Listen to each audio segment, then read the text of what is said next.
Nightmare on Elm Street, presented by Beyond Fest and Warner Brothers, and hosted by me. In case you didn't know, I'm Barbara Crampton. But what you do know is that often it's the big baddie who's celebrated in a horror film, right? Jason, Chucky, Pinhead, and Freddy. They're all amazing, iconic figures in the genre. We love them, and the actors who portray them. But what about the ladies, huh? Anyone who knows me knows I adore my sisters in horror. The kick-ass queens who fight evil and show us, through a combination of wits and smarts, how to prevail and stay alive. Some of the women don't make it, but the victim in a scary movie is important too, right? Through the peril and demise of the deceased, the final girl can study the villain and determine how to defeat the evil that's stalking the family, the sorority house, the town, and the whole world. I promise I'm almost done. Tonight, we are paying homage to the ladies of Elm Street, the bystander, the victims, and the heroine herself, the friend, Tina, who took the fall for the greater good, Marge, the mom, who stood by lovingly, despite being haunted by her past, the teacher, there's always a teacher, who highlights the heroine's strengths and weaknesses, and the final girl herself, Nancy! One of the bravest, fiercest scream greats of all time. You know I don't like that term, scream queen. We're going to talk about that later. After the movie, please stay for a conversation with the ladies of Elm Street. Lynn Shaye, Ronee, Blakley, Amanda Wyss, and Heather Langenkamp.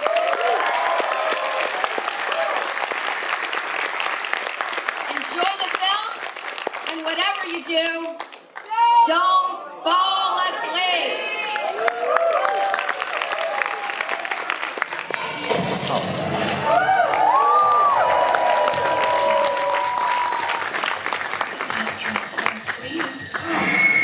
What do you dream? All day long I've been seeing that guy's weird face. Oh, come on, Mother. Everything's all right now. He was a filthy child murderer who killed at least 20 kids in the neighborhood.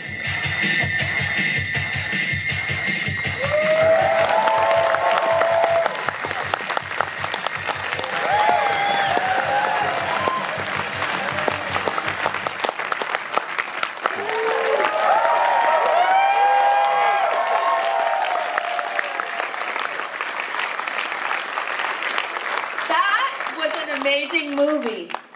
I always think of it as being so scary, but it was really funny, wasn't it? I want to introduce you. You all know them. You all love them.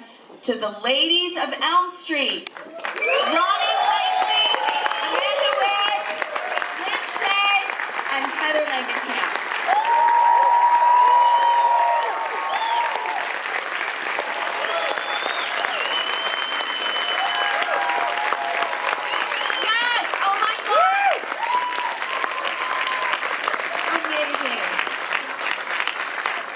So you guys have been on a tour with this film for the last year because it's the 40th anniversary. Yes. And you've been to a lot of conventions. Have you been going to conventions together? A lot of them together. A lot of them together. Just talk into the microphone. Oh, yeah. Yeah. Yes, remember, we got to speak up for all these people. So have you seen the movie recently together or just been on the conventions?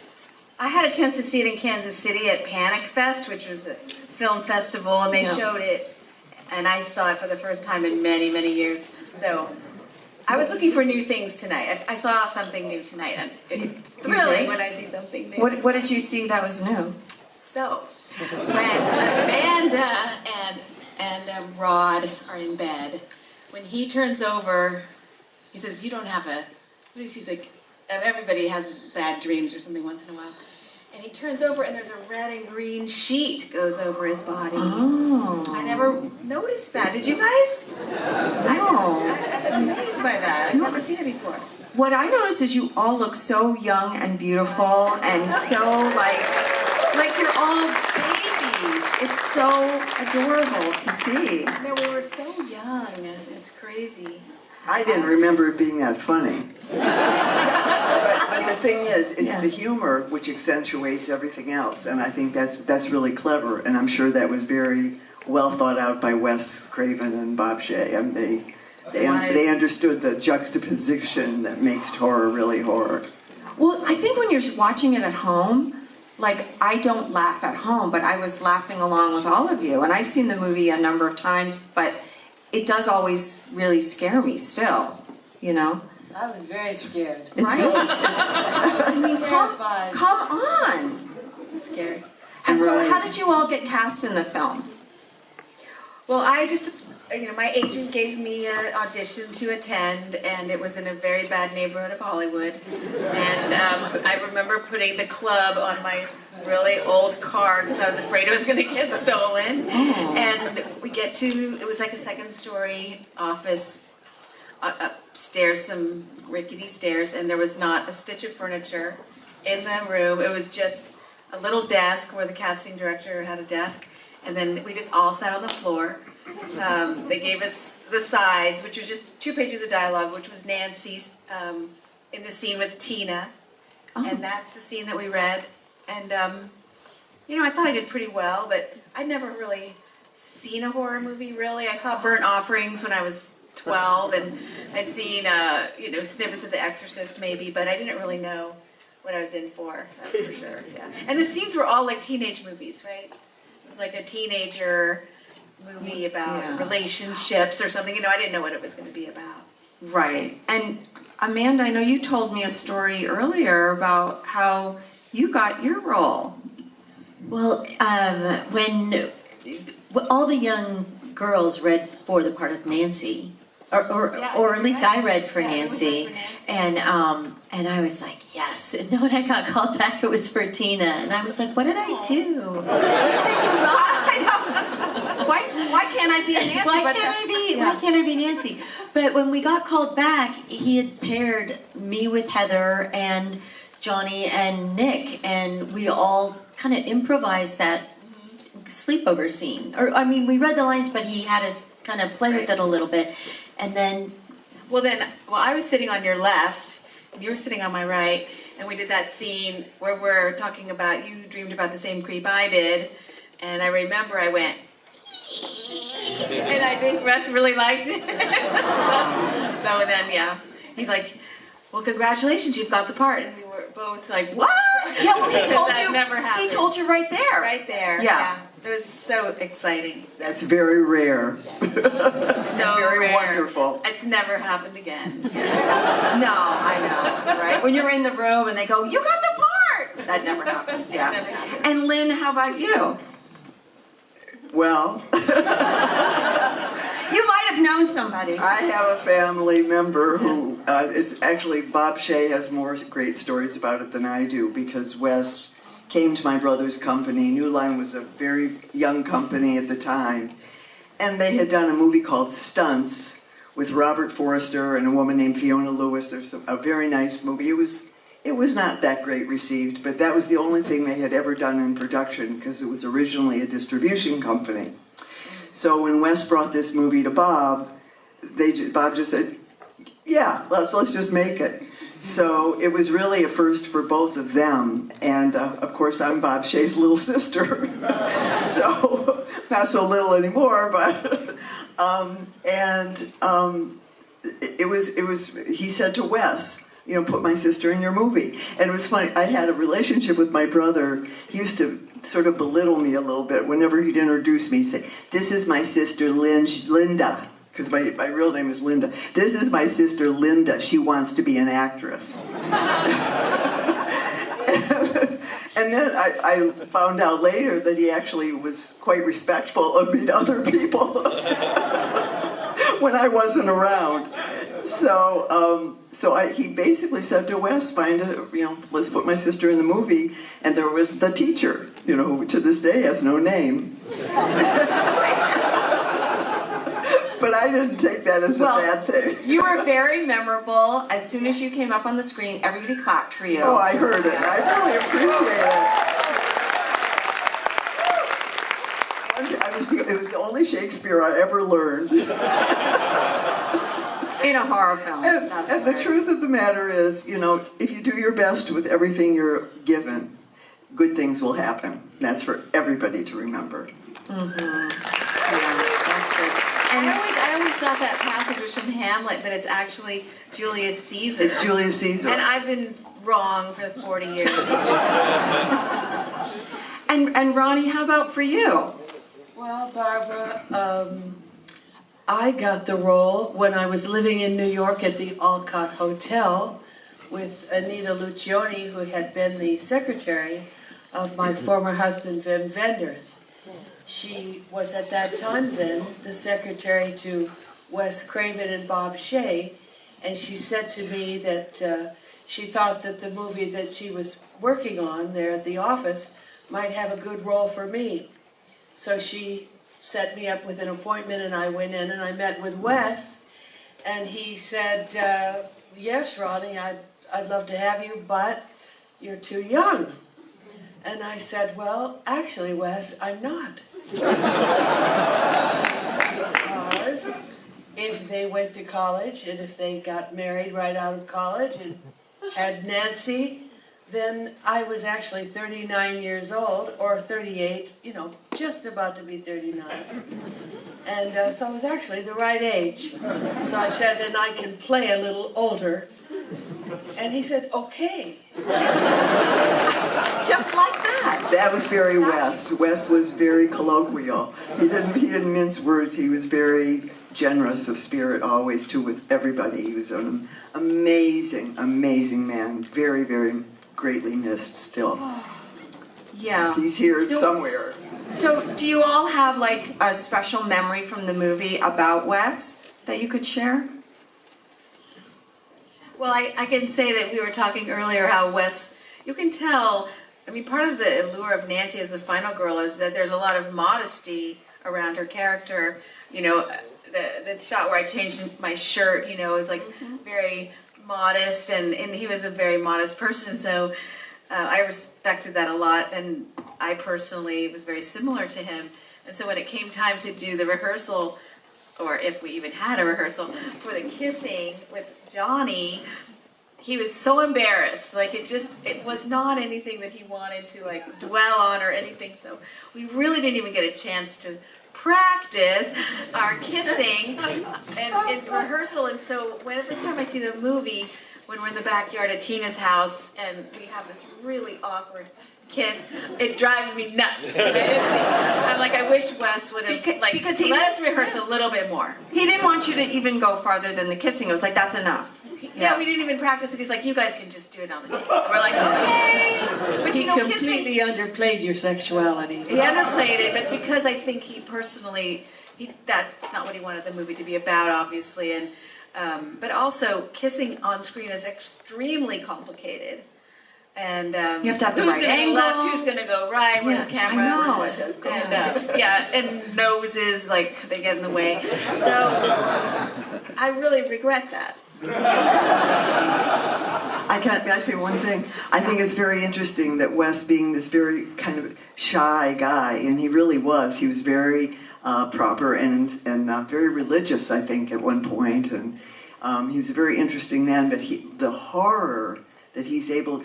This was one of the scariest movies I've seen in a long time, and I haven't seen it in a while. But that juxtaposition of being that man who really is deepest.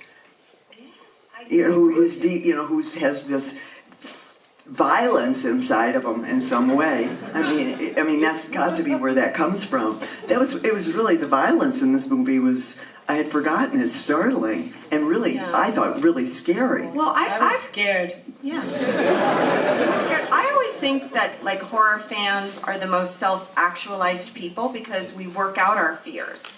So even him being a religious guy, he wasn't a repressed religious guy. He was No, just like, he let it out let's deal with Satan and evil. Well, I mean, whatever. he had been part of a very repressive, church growing up, and then he was What was not the even allowed church? to What- see. Well, I mean, it was probably like a really Southern Baptist kind of tradition. Yeah. Wasn't allowed to even see a film Very conservative. or see television ever. So you can imagine someone like that who's just been a person whose imagination has been developing his whole life, and then breaks with that. And the break must have been quite, dramatic, because he did change quite a bit. And of course, we would often tell him, go see this movie, go see that movie, because he hadn't had like a lot of experience. He was creating things, out of his own brain. It wasn't a lot of references. I mean, some of them are references, but Right. a lot of them he just created his own, magic. There's so many iconic moments in the film that you think about, I mean, Johnny Depp going into the bed, and that's so fantastic. Freddie on fire, and Freddie first coming out with the hands and the knives for I mean, fingers, and I guess the word I was using, like trying to figure is, like, it's not derivative. Like when you see all of his images, they don't derive from anything except, well, like the lamb is like such a symbol that you see in the Bible, or the symbols are all, they're understandable, but they're also very fresh. Like The never seen stairway, them. when you go up that Yeah, stairway. the stairway. Well, that was Bob's nightmare. Well, that's my Her brother. brother came up with That's that my one. family. Yeah, did you ever have that nightmare? Because that was Bob saying, we're doing this scene, like, I want her feet to mush into the stairs. He must have had that dream. Yeah, he did. He said he had had that dream. Wow. Yeah. Amanda, do you From my have any own family. memory about Wes that you would share? I think the most prominent one in my head is when we were filming my death scene, and it was very low budget, and we rehearsed it a lot because once the blood was introduced, we couldn't really go back and redo it, so we were very methodical about it. But as we were being so methodical, I started getting dizzier and dizzier, and then losing Because you were in that complete. fulcrum. Yeah, I didn't know what was up, what was down. They were spinning you around. Yeah, it was being spun around. The room, it was a bedroom on a fulcrum above the ground, and it was able to rotate. And at one point, Wes was like, stop, because I think I was screaming, get me out of here or something. And he poked, the room was on the side, and he poked his head up through the window, and he's like, you're okay, you're on the ground, everything is fine, and he's talking to me, and all of a sudden he goes, oh my God, I gotta get out of this room. And then he was like, we need to get her out of this room, let's just get this scene done. I know there was some story from Bob, too, that the mechanism broke, and what was supposed to be on the floor ended up on the ceiling, and they just thought, we gotta go with it, because we can never... They were supposed to turn it counterclockwise, Counterclockwise, and but they instead turned it clockwise. clockwise. That's what it and was. So the blood all ended up like pooling on the ceiling. It's supposed to Be on swoosh down the walls and like drip down the walls, and But it looked amazing. We didn't know. amazing. Yeah. Well, that's what they felt, they hoped. Yeah. They had no money to do it. I was going to say that we couldn't go back and do any of those things again. They were like, that's perfect.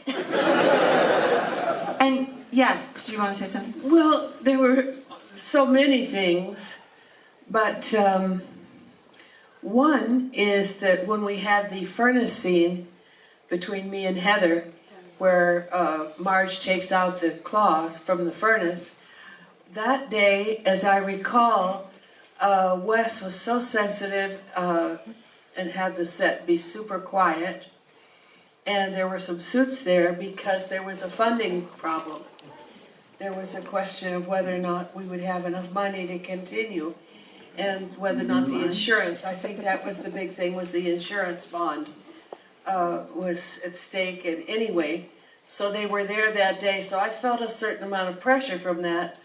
Plus, usually, when you're working, there aren't a lot of suits around. It's just the crew and the actors and Suits means the producers, or for those of you who don't know, the financiers. the money people and yeah. The judge. Scary people. Not Bob, but I don't know who they were. But, anyway, so And I wanted to do a good job, so Wes just tried to make sure that it was super quiet, and he did everything to try to help me to get my speech together and have it be good. Because it's nerve-wracking to have a bunch of strangers around Right. when you're trying to concentrate and work. Well, how did they come intimate up? way and be real. Try to make things that are completely unreal real. Well, I have to say, I think one of Wes's Believable. favorite lines of the movie, when I would get together with him, he would always say, "Locked, locked, locked." Thank I you. just love the way that you did that line, and he said it That's all very the time. You know, whenever Actually, you go to the car to open it, Yeah. locked. It's so funny because I do think I made up that line. Really? And I was think an he just ad-lib, yeah. allowed it because Wes didn't allow us to improvise That and make much. up lines. But I think I did make that up, and I appreciate that he liked it. But you know, I noticed on the show tonight that my third locked seemed to be dropped. Locked, cut.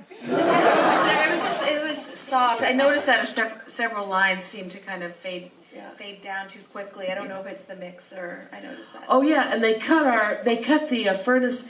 The furnace scene that we saw tonight has been trimmed because the furnace scene was originally more lengthy and contained a bit of a story about how Nancy was not an only child.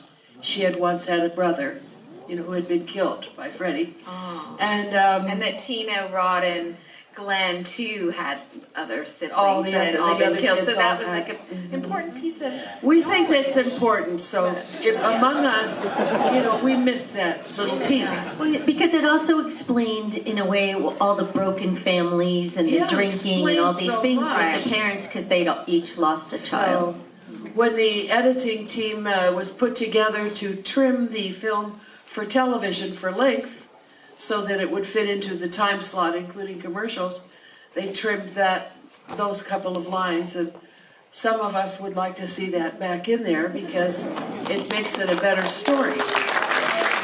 I mean, it's the story that Wes wrote. Well- Let me put it that way. Yeah, it's funny how much effort you put into your own story and the background and the things that you want to play and embody and what gets in there and what doesn't. But what I also want to say, first of all, especially with you, Ronee, your presence in Nashville was so sympathetic and strong and sincere, and I could see where they would have looked at you from that film and said, she would be great for the mom in this movie. thank No, really. And as far as when I first got up here, I was talking about women in horror films, and actually I read an article today that Heather was doing with Collider, and I don't know if anybody saw that, but she was saying, we have Freddy Krueger, the big bad guy, and I've been in a couple of movies with some big bad people like Herbert West, and but those characters, I don't want to say they're easy to play, but they're showy, you know what I mean? And for the people that are in the film that the villain is coming after, they're playing real people with real issues,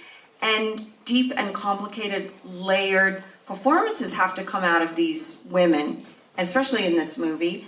And sometimes I feel like the women don't get as much of their due, because we're mostly the victims, or we're the final girl or the heroine, but we're not the showy kind of person. So knowing that, and using that hypothesis, how did you approach your role thinking, oh my God, I have to play with this big bad guy that's coming after me that it seems so surreal, it's not really real. What was that like when you were trying to embody your characters playing with this kind of crazy, villain?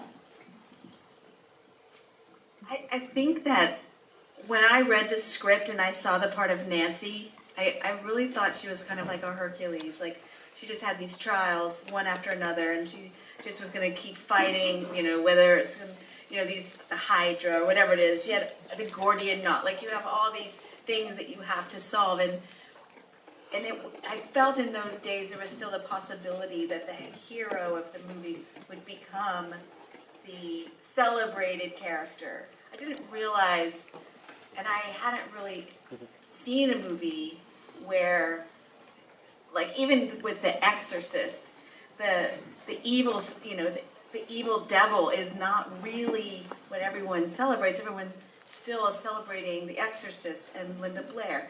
But so I wasn't prepared to see Freddie be the one who was going to be the star. And also, And it took many years till. It pisses me off sometimes. But I never thought Heather. the movie was going to be a hit either. So what did I do? Yeah. But I really thought, oh, this is a really great part. It's But gonna look be- at how it's you're gonna be- stra- I'm the hero of this incredible story, but it never really panned out that way. That I felt that it was going to be received that way until recently. And then, like in the last Right. maybe 10 to 15 years, I think because women have, like you, have been such champions of the whole women in film and, celebrating these Yeah, parts. the final girls, not scream finally- queens, yeah. but the final girls, yes. And Because, I mean, we were talking earlier that these roles, like just the word final girl and the word scream queen, there's something so reductive about it that film criticism and, people in college who are writing their papers, they've been able to, reduce, thousands of women's parts into a little channel that we can just say it's a final girl, say it's a scream queen, like we understand what that is, but we don't do that for men's parts. We just really don't.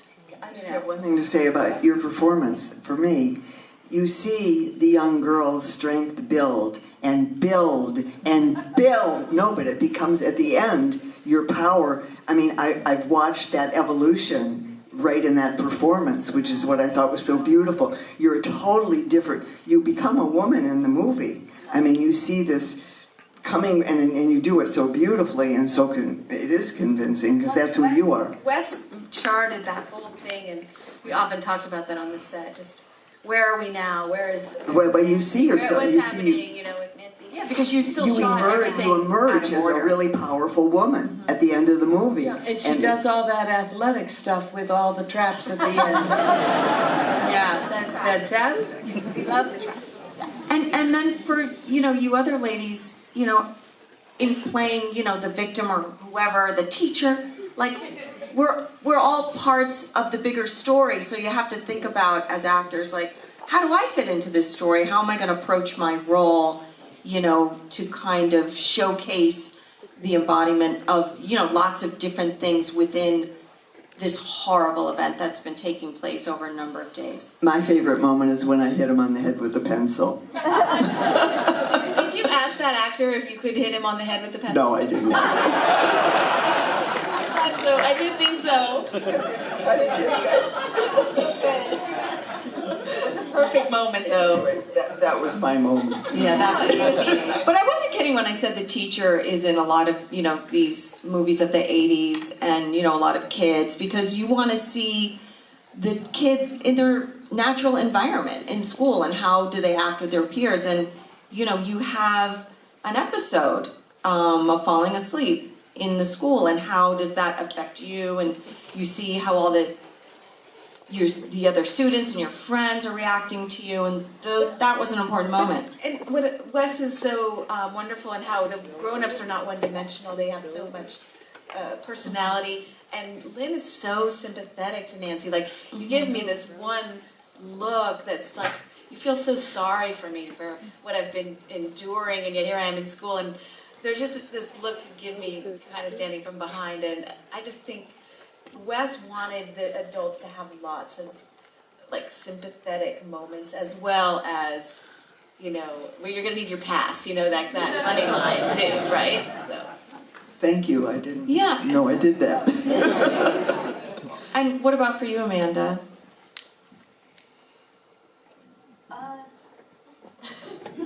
Well, I think You were the friend, yes, the true I was blue the friend. Well, it was interesting because really what Wes had talked to me about was that to approach that role and to kind of lay Easter eggs that that I'm not just the, slutty blonde, that, because I'm the one asking everybody, did you have the dream and all that, so that you're like, oh, is she going to be the one that, so what he didn't want me to be the person that is going to die, like the first 5 minutes. And so that was kind of fun to get to play with that and integrate, to bring to life the idea that he was trying to put in that part of the arc of the story. Plus, sorry. Well, I was just going to say it was like Psycho. It's mentioned sometimes that Amanda, at the beginning of the movie, the camera is following her. And so at the beginning, you expect Amanda to be the lead of the movie. But she's killed off at the beginning, which is the same thing Hitchcock did in Psycho with Janet Leigh. But in the shower scene, when that's the end of her in the movie. And by the way, I just thought I would mention that Nightmare on Elm Street was selected last year to be in the Library of Congress. I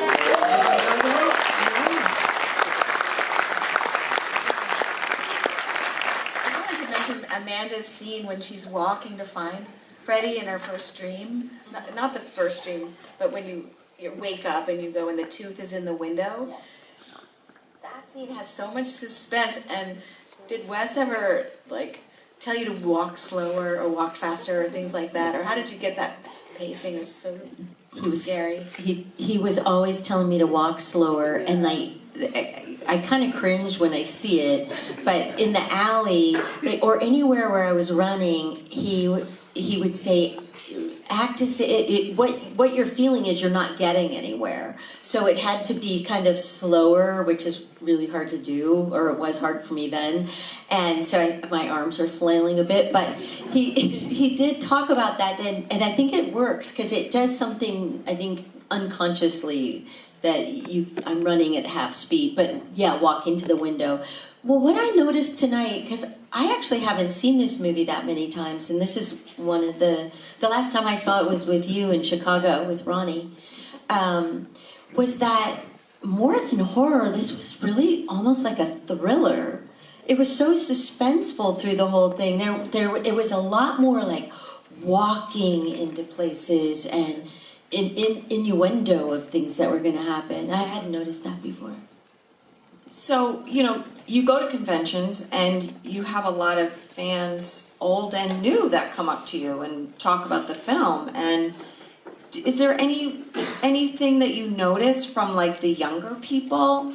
Because we all love the movie, and it's like even though it's really scary, and now I know it's really funny, it's a comfort movie for all of us. And we return to it again and again. But these young people that meet you at conventions, what do they say about it? They love Freddie so much, and again with the Freddie. No, they love Freddie in a way that's comforting, like right. Santa Claus. It's an old King friend. Kong. Surely they do. It's that he is this warm, not cuddly, but there's something He's charming and funny. Charming. Yeah. But in this one, I just don't see it in Nightmare on I don't get it. I think he's Robert terrifying talked and about he's that. weird. He's so weird in this. He's really. So you think scary. in the subsequent movies he's more charming? I think he becomes that much more approachable, funny guy. And yeah. But in this one, I think he's terrifying. I do too. But also Robert did say that they found this humor, which is what made the character so appealing to people, and they started capitalizing on that. And you're right. I think in this movie he's totally horrifying. He doesn't have any good There's not funny at all. little funny lines, but he does say, "I'm going to split you in two," and I felt like saying, "Is that a line?" Or do you see "I'm going to split you in two" or "cut you in two" or something? Well, I think his character sort of developed over the next number of movies, for sure. And they didn't know it was going to go on. Did they think it was going to be a franchise, or was that always something that Wes thought in the beginning, or did that just develop? I don't think so. I know part of it is that, I know Bob, I don't know anything. I'm just going to guess that Bob Shaye, the ending was not agreed upon for a little while. between Wyss and Bob Shaye, the producer. And I believe that part of the reason was that Bob wanted to have the ending allow for subsequent installments. Of course. But it wasn't that It's a common Shaye yet. tradition. I think when I first saw it, I thought, oh, did she dream the whole thing? That's when I first saw it. I was We like, tried to keep it a mystery. We don't even you know now. Was she dreaming the whole thing? We still don't know. Yeah. Is she still in the dream? Poor I think Marge, we're all in you the know, dream. Did not still. know. Yeah. Yeah. So you know, this movie really put all of you on a platform, and all of you have had amazing careers. I just want to say that. I mean, Lynn Shaye, you're like, you know, our queen of horror, and like, you know, Love what I get to do.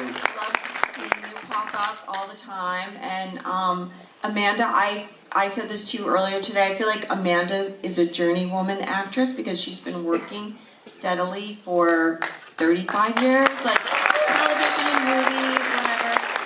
And so, yeah, shout out for that. And you know, Heather, I you know, your talents are undeniable, and I really feel like for a time, especially with a lot of us ladies, we go through lulls, and then we come back up again. But for you, I really think Mike Flanagan also kind of brought you back and gave you some amazing roles.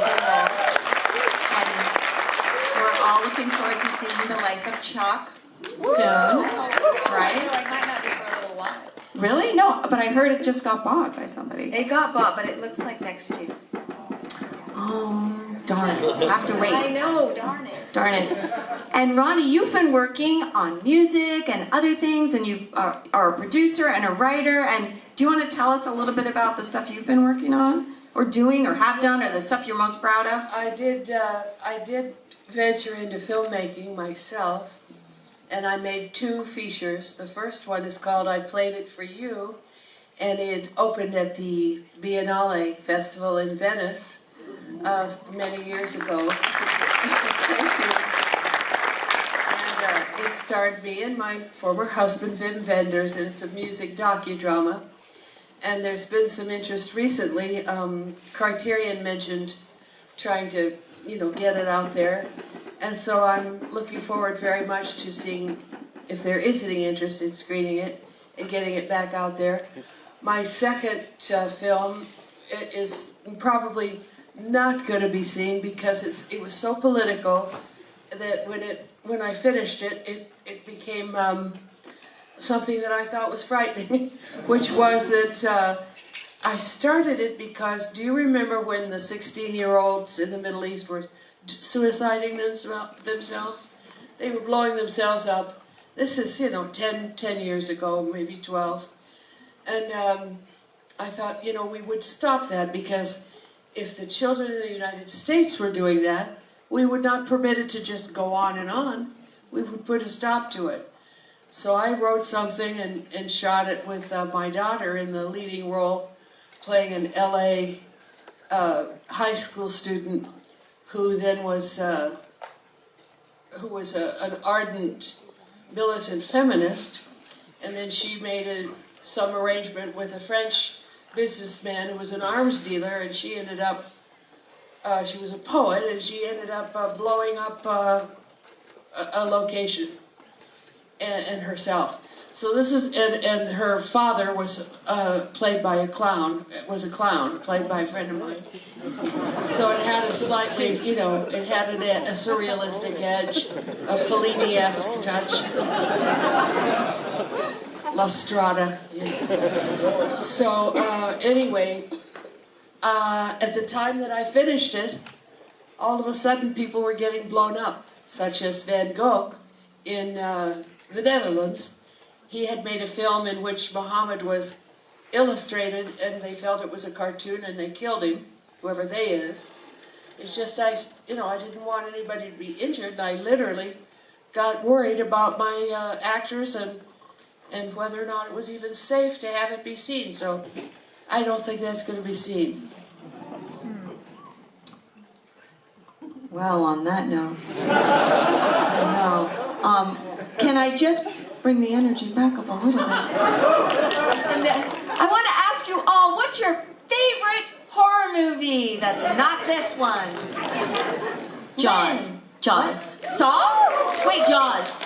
Jaws. Jaws, okay. I love Jaws. I think Psycho. Psycho, yeah. Well, yeah, I mean, I'm a huge Hitchcock fan myself, but also if you noticed, The Evil Dead is playing on my TV. And you see Bruce Campbell's face like come in. That's probably one of Evil Dead. Evil Dead is one of my favorites. It's fun. Yeah, it's fun. It's campy and fun. Yeah. And Do you like campy and fun, or do yeah, you like I cannot serious? handle scary and Yeah. wicked. Yeah. And Ronnie, do you like horror movies? Well, I like the Body Snatchers. That's my That's a favorite. good one. The original. The original. That was The original, about 1955. Who was the director of that again? That was anyone? Thanks. Was it? Don Siegel. Don Siegel. Yes, I dated his son for a while. I should have known that, but you know, dating him didn't go so well. So, is there anything else you guys want to say about the movie? Because I know people do want to ask questions, and we have a little bit of time because there's no other movie coming in. Is there anything else you want I to just say? want to say one thing that really occurred to me watching this tonight is that, you know, we live in a world where we're so afraid of so much, and we do put the bars on our houses to keep ourselves in, and we do all of these things to avoid our fears, or we're like Glenn, we eat or watch too much TV, or, you know, Mandy, we're having sex with everybody that comes down the street. No, it's not Tina. But I think Wes would tell us, you know, we have to face our fear, and I notice it right now. I've even heard people say, I'm not going to do that because I'm too afraid to do that. I even heard a gal saying, I'm not going to vote, I'm too afraid to vote. I'm not going to do this because I'm too afraid right now to go do that. And we just, you know, we have to be, you know, find the courage to just do what we want to do without fear. I agree with you, because the older I get, the algorithm on my Instagram is like what people feel bad about at the end of their lives. And the thing that always comes up and is like number one is, I wish that I had done the things that I wanted to do, not what was expected of me. Yeah. So, right?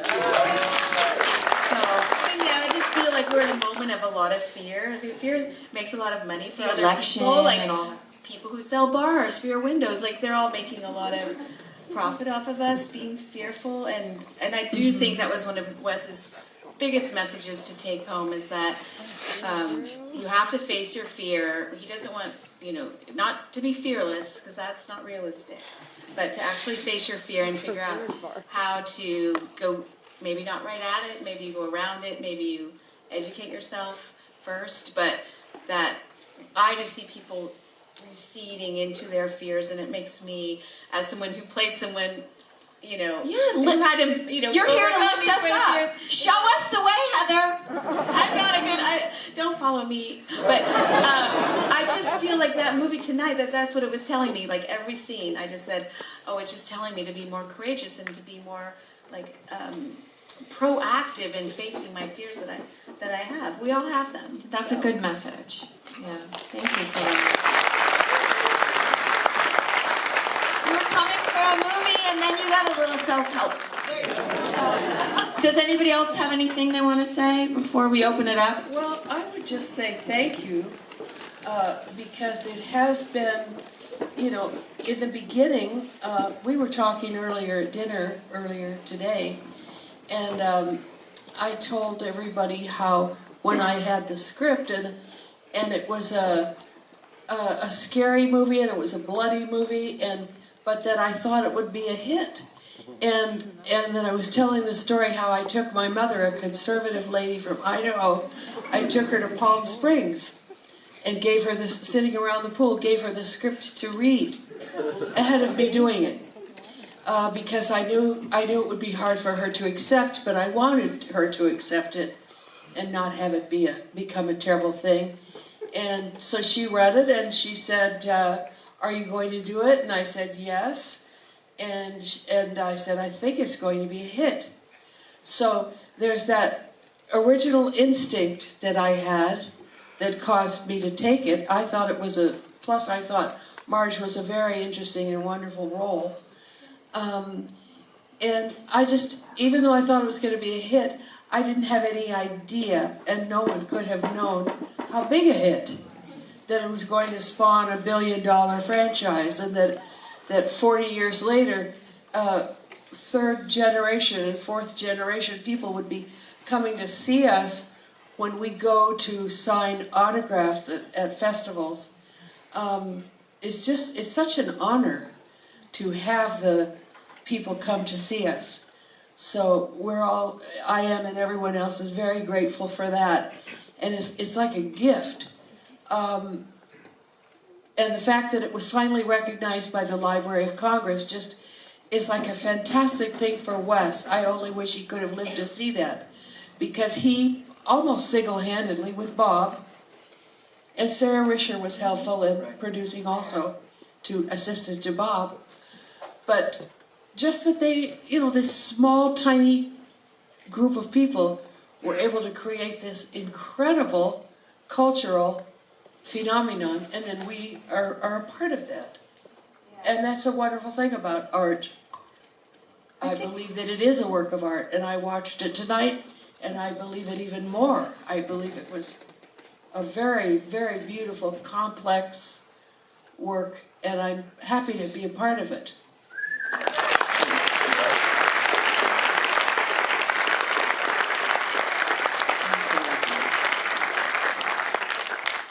I have so many feelings and thoughts about all of this that has to do both with my family, with my brother, and the gifts he's given to the film community with his ideas and courage and working through his fears.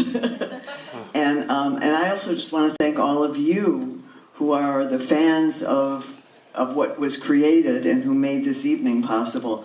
This was a wonderful evening for me, and all of you are amazing. Amazing. I mean, I forgot how amazing that these actors were, and the storytelling, and the producing, and the music was fantastic. So my thanks to all of you for coming tonight and making this night possible for us and for me. Thank you, ladies, for being here. So we do want to open it up to the audience. Do we have anybody with a microphone, or are we going to shout it out? Anybody? Tell me, let me know. Okay, we'll just shout it out then. I see a hand right there. Yeah, speak really loud so we can all hear you.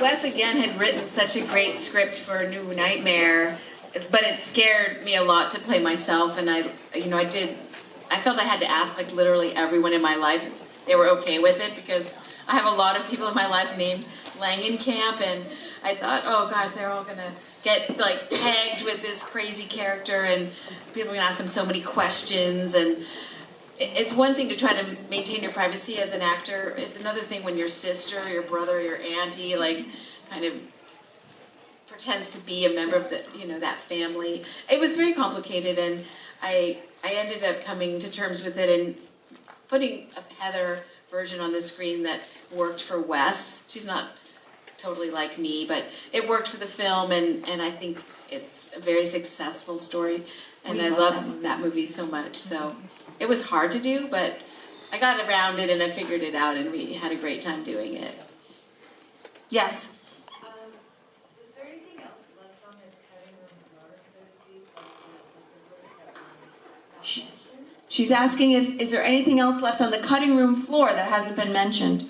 I think that there was a more of Amanda's scene, a lot was left on the cutting room floor, but there's also, there was a conversation like with my dad on the phone, and when I come in the first time and you're like, here she is, I've got to go. Like, there was a lot of more conspiring between Marge and Donald, as I remember. Oh yeah, and there was a fire scene for me, because when Marge was lying in the bed and the fire was happening, it really was me. It wasn't the dummy, and of course, eventually it was the dummy.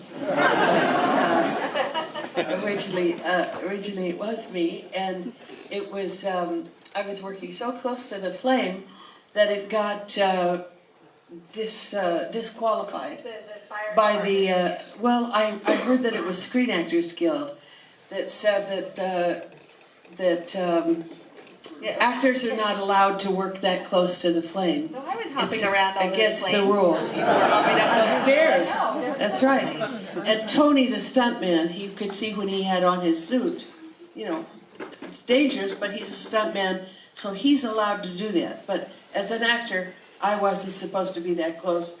So unfortunately, as Wes said, it was hard for him and sad for him because he had made an effort, and it was, I think, very effective to be very close on Marge with the fire, but it wasn't allowed. And then the other thing that I know of was Donald, John Saxon, may he rest in peace, was he and I were walking in the cemetery after the death of Rod.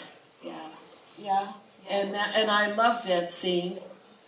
You know, it was Marge and Don. It's the only scene other than the introductory scene in the office, really. You know. Are they going to get back together? I don't know. We've got We also had a flying scene. Freddie there. Oh, at the end when the clock is like 10 seconds, and then I jump, and that was going to be flying. I had a flying harness and wind blowing my hair, but I think it just didn't look good. Yeah, I just think it didn't look good. No, it was a very scary day of flying in this episode. Yeah. Yes, in the middle. Have you ever had any nightmares with Freddie? Yes. I actually, during Nightmare 3, I had a lot of nightmares about Freddie, where we were all on a ship, me and all the kids. There's storms, you know, it's a very symbolic dream, and you know, and we're gonna capsize, and Freddie's there somewhere. He's like the storm himself, actually. And I'm saving Patricia Arquette as the boat goes, you know, side to side. I'm saving her from all of the chaos. And I was very protective. So weird, right? And then in Nightmare 7, I had endless nightmares about the tongue wrapped around my head. I actually had to go to therapy about that one because it was really humiliating. The day that they did that big tongue around my face and head, it just so happened that the makeup effects artists were just, you know, as people do you know, when they know each other, they make crude jokes, right? And so there was a lot of like crude penis jokes that day about the tongue, and they just sunk into my subconscious, and so I would have this recurring nightmare of the tongue, like wrapped around my body, and it was just really hard to, you know, get it off. And my husband even found me like crouching in front of the fireplace one morning, like trying to rip them off, but eventually, you know, it went away. But yeah, I mean, those images are very powerful when you're on the set. I would actually think, like, you know, even watching it tonight, I'm going to think about going to sleep and having a nightmare. It's going to bother me. You know, so I can't imagine working for years on this movie, and you guys have, you know, been with this movie for so long. Like, did it affect you at all? Like, thinking, oh, I'm kind of scared of my dreams, or no? I mean, no, nothing. I've had none. Yeah. I mean, I just wonder where the teacher went after school. Actually, Wes was he worked on having lucid dreams that he could control while he's sleeping. So if you are being pursued, you suddenly can fly and you can get do away. magical things. And so he actually practiced that in his own life, and he was trying to get me to like figure out how to do it. It's extremely difficult, and but once in a while I'll be able to have that kind of dream. I can remember when I was younger, like writing down my dreams and then getting so good at it that I could recall like 5 or 6 dreams, and you know, I don't do that anymore, but I think if you write them down, you do remember them, and then maybe you'll just feel like if you're not a lucid dreamer, at least you have more agency over your dreams, maybe, because you remember them. I think the boogeyman lives, you know, in many different forms, and in a way, it's almost like you translate, I'm sure, our experience with Freddie. Everyone there's an element from him that probably is a scary point to each of us that might be different. So I think it is still relevant. I think evil is evil, and it comes in all kinds of packages. And I mean, it would be interesting to see what about Freddie was scariest to people. Was it the nails? Was it his face being disfigured? Was it his voice? Was it the way he ran? I mean, there's I think that all of us experience fear in different ways, and that even Freddie, if you look at him again, I bet you I'll find something else that I thought was scary about him that I didn't, that I saw tonight. So my opinion is yes, he's still relevant and scary. I hope it'll be a story that somebody will make, and it will have to include a lot of current kind of, feelings that we have about our world, and that's probably the hardest part, is melding the reality of our culture today with Freddie, because but the brilliance of Bob Shaye was that each time they made a sequel, it attacked and discussed a really relevant issue in the society, divorced parents, vigilante justice, or whatever.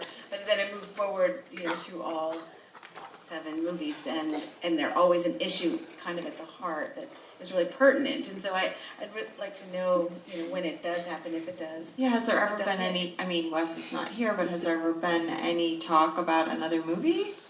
I've not heard any talk about it, yeah. Okay. Yes? Go ahead, you in the white, yeah? Yeah. Would you return to the franchise that somehow was the new Yeah, I definitely would love to play Nancy again, because I feel like it's one of the few characters that I've, in films in general, where you see her as a young girl, kind of at the edge of womanhood. She almost looked 20. Yeah, 20. That's my favorite line in the movie. I'm like 20 years old. Right. And then she becomes this younger woman who has a career, and then she's a mother. I do feel like there's this place for her as an older woman, like who's dealing with A grandmother. a grandmother. You are a grandmother. Perhaps a grandmother, or someone struggling with an elderly parent who's, getting infirm. Or Today's audiences as much as he was, when the movie released. I think the boogeyman lives, in many different forms, and in a way, it's almost like you translate. I'm sure our experience with Freddie. There's an element from him that probably is a scary point to each of us that might be different. So I think it is still relevant. I think evil is evil, and it comes in all kinds of packages. And I